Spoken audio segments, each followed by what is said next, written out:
જામનગરમાં અતિવૃષ્ટિ બાદની સ્થિતિ અંગે પ્રભારી મંત્રી મુળુભાઈ બેરાએ સમીક્ષા બેઠક યોજી અસરગ્રસ્ત વિસ્તારોનું તાત્કાલિક સર્વે કરી લોકોને સહાય ચૂકવવા તાકીદ કરી। મુળુભાઈ બેરાએ વિવિધ વિભાગની કામગીરીની માહિતી મેળવી, સાથે જ કુદરતી આફતમાં પણ યુદ્ધના ધોરણે કામગીરી થઈ રહી હોવાનું નિવેદન આપ્યું। હાલ જિલ્લામાં સર્વેની કામગીરી માટે 123 ટીમ કાર્યરત છે। લોકોની ઘરવખરી અને અન્ય નુકસાનને લઈ કેશડોલ્સની ચૂકવણી શરૂ કરાઈ છે, તો બીજી તરફ ગામડાઓમાં વીજ પુરવઠો શરૂ કરી દેવાયો છે। રોગચાળો ન ફેલાય તે માટે આરોગ્ય વિભાગની 210 જેટલી ટીમ દરેક ઘરે પહોંચીને કામગીરી કરી રહી છે।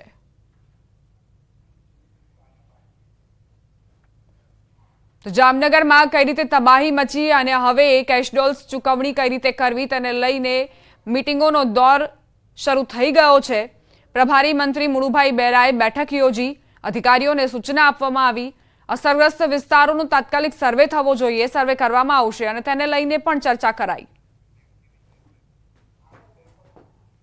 અમદાવાદ સિવિલ હોસ્પિટલના વર્ગ 4ના કર્મચારીઓનું અલ્ટિમેટમ, બોનસ, પગાર અને હક રજા સહિતના મુદ્દાઓને લઈ વિરોધ। સવારથી કર્મચારીઓ કામકાજથી અળગા રહ્યા હતા।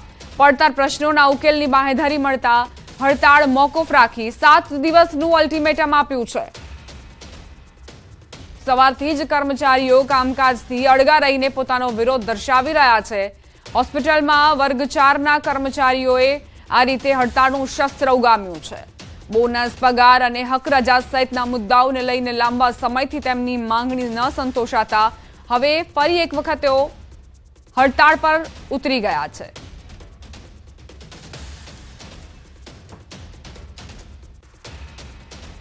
તાપીના ઉપરવાસમાં ભારે વરસાદના કારણે તાપી જિલ્લામાંથી પસાર થતી અંબિકા નદીએ ફરી રૌદ્ર સ્વરૂપ ધારણ કર્યું છે।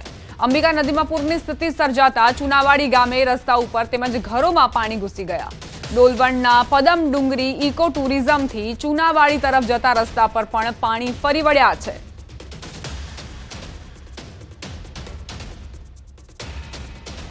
અંબિકા નદીએ રૌદ્ર સ્વરૂપ ધારણ કર્યું છે અને આસપાસના વિસ્તારમાં પાણી ફરી વળવાની ભીતિ।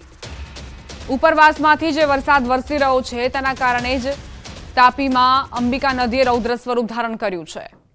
હવે આગળ વાત કરીએ સોનગઢ તાલુકાના અંતરિયાળ વિસ્તારોમાં ધોધમાર વરસાદ વરસ્યો। નાની મોટી નદીઓમાં ઘોડાપુરની સ્થિતિ। કાંટી, આમથવા, શ્રાવણિયા, ઓઝર, લવચાલી સહિત અનેક ગામો 5 કલાક કરતા વધુ સમય સુધી સંપર્ક વિહોણા બની રહ્યા।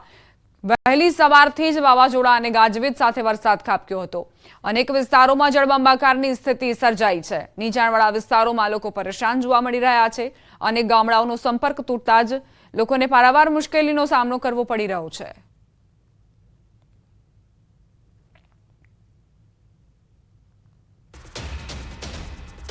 તાપી જિલ્લામાં વરસાદનું આગમન। વ્યારા, વાલોડ, ડોલવણમાં વરસાદ ખાબક્યો। અનેક વિસ્તારોમાં ધોધમાર વરસાદ વરસી રહ્યો છે। વાહન ચાલકો, રાહદારીઓ પરેશાન થયા। લોકો છત્રી સાથે રોડ પર નીકળ્યા। ગાજવીજ સાથે જિલ્લામાં વરસાદી માહોલ જામ્યો છે। ફરી એક વખત તાપીમાં વરસાદ વરસી રહ્યો છે। વાહન ચાલકો અને રાહદારીઓ તે વચ્ચે પરેશાન થયા। નોકરી ધંધાથી જતા લોકોને વરસાદ નડ્યો અને રોડ રસ્તા પર વિઝિબિલિટી પણ ઘટતા દિવસ દરમિયાન પણ હેડલાઇટ ચાલુ રાખીને લોકો અવરજવર કરવા મજબૂર બન્યા। એક તરફ નદી જળાશયમાં નવા નીરની આવક થઈ રહી છે અને નદી કાંઠાના જે વિસ્તારો છે તેની ઉપર પૂરનું સંકટ ઘેરાયું છે। તાપીના જ અલગ અલગ દ્રશ્યો આપ જુઓ, કઈ રીતે નદીઓએ રૌદ્ર સ્વરૂપ ધારણ કર્યું છે। અંબિકા નદીમાં પૂરની સ્થિતિ જોવા મળી રહી છે। આસપાસના વિસ્તારમાં પાણી ફરી વળે તો તબાહી મચશે। તો ઘણા શહેરી વિસ્તાર જ્યાં ઝરમર વરસાદના કારણે વાહન ચાલકોને પરેશાનીનો સામનો કરવો પડ્યો હતો। વિઝિબિલિટીમાં પણ ઘટાડો થતા જ લોકોને દિવસ દરમિયાન હેડલાઇટ ચાલુ રાખીને વાહનો હંકારવાનો વારો આવ્યો। વ્યારા, વાલોડ, ડોલવણ સહિતના જે વિસ્તારો છે તે વરસાદથી પ્રભાવિત।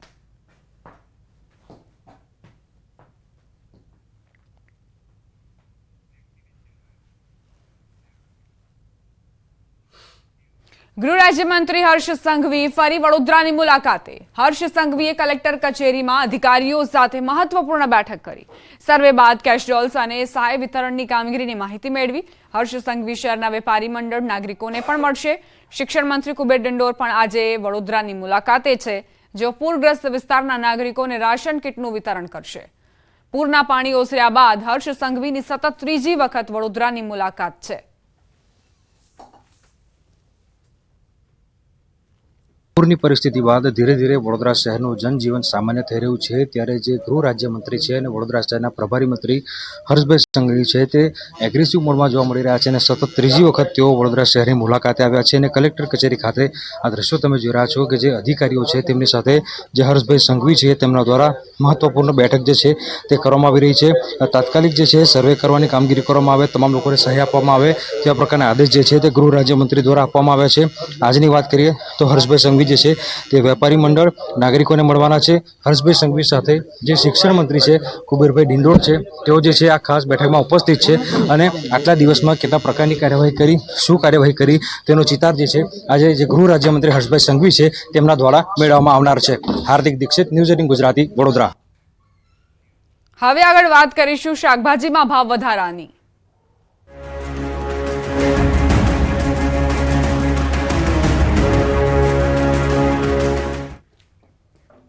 વરસાદ અનેક મુશ્કેલીઓ લઈને આવ્યો છે. વરસાદના કારણે ફરી એક વખત શાકભાજીના ભાવ આસમાને પહોંચ્યા છે. તહેવારોની સિઝનમાં શાકભાજીની માંગમાં વધારો થયો, પરંતુ વરસાદના કારણે શાકભાજીની ઓછી આવક નોંધાઈ રહી છે, જેના કારણે રિટેલ માર્કેટમાં શાકભાજીના ભાવ 100 રૂપિયા ઉપર પહોંચી ગયા છે. શાકભાજીના ભાવ વધતા તેની સીધી અસર ગરીબ અને મધ્યમ વર્ગ પર પડી રહી છે. ગવાર 120 છે, ભીંડા 120 છે, ટીંડોળા 120 છે. આ વરસાદને લીધે બહુ ભાવ વધી ગયા છે, આવક ઓછી છે. બરોબર, વરસાદ પાણીથી બધું શાક બગડી ગયું. રાજ્યમાં ભારે વરસાદના કારણે ખેડૂતોને નુકસાન વેઠવવાનો વારો આવ્યો. ભારે વરસાદની અસર લોકોના ખિસ્સા પર પડી રહી છે. શાકભાજીને વરસાદથી થયેલા નુકસાનની સીધી અસર ગૃહિણીઓના બજેટ પર પડી રહી છે. ત્યારે મહેસાણામાં વરસાદ બાદ શાકના ભાવમાં ફરક જોવા મળી રહ્યો છે.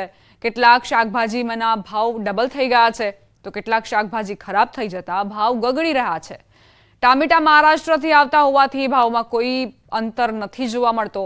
ભીંડાના ભાવમાં 50% જેટલો વધારો જોવા મળ્યો, તો ચોળી તેમજ ભટ્ટાના ભાવમાં લગભગ ડબલ થઈ ગયા છે. સફેદ રવૈયાના ભાવમાં પણ 20 થી 30 રૂપિયાનો વધારો. ગુજરાત બહારથી જે માલ આવી રહ્યા છે એમાં આવકમાં કે ભાવમાં કોઈ એટલો ફરક છે નહીં. ફરક એટલામાં જ છે કે જે ગુજરાતથી જે પ્રોપર માલ આવી રહ્યો છે એમાં ગુજરાતમાં શું છે, વરસાદનું પ્રમાણ અત્યારે વધારે છે, તો જેથી કરીને જે ગુજરાતથી માલ જે આવી રહ્યો હતો, ગુજરાતના જે ખેત પેદાશો છે એમાં વરસાદની અસર છે, એટલે એમાં કદાચ અછત જોવા મળે અને અછતના કારણે એમાં ભાવના ઉછાળા જોવા મળી શકે. વેલાની આઈટમો ખાસ ખરાબ થઈ છે, બાકી તો બીજી જે આઈટમો છે એમાં બહુ એવી મોટી અસર આવી નથી હજી. ભીંડાને છે કે જે પહેલાં જેટલી આવક હતી એટલી આવક, થોડીક આવકમાં ફરક પડવાનો, પણ બજારમાં એટલો બધો કંઈ ફરક પડ્યો નથી હજી સુધી. બટા છે, રીંગણ છે, રવૈયા છે, એ બધી વસ્તુમાં વધારે ફરક જોવા પડ્યો. આ સાથે જ બુલેટિનમાં અત્યારે બસ આટલું જ. વધુ અપડેટ્સ માટે આપ જોતા રહો ન્યૂઝ 18 ગુજરાતી.